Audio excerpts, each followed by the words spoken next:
మన ప్రభు అయిన యేసుక్రీస్తు నామములో మీకందరికీ వందనములు. ఈరోజు దేవుని వాక్యము,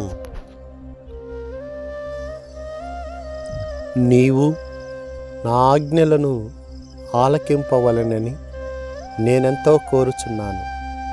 ఆలకించిన ఎడల నీ క్షేమము నది వలెను, నీ నీతి సముద్ర తరంగముల వలెను ఉండును. యెషయా గ్రంథము 48వ అధ్యాయము 18వ వచనము.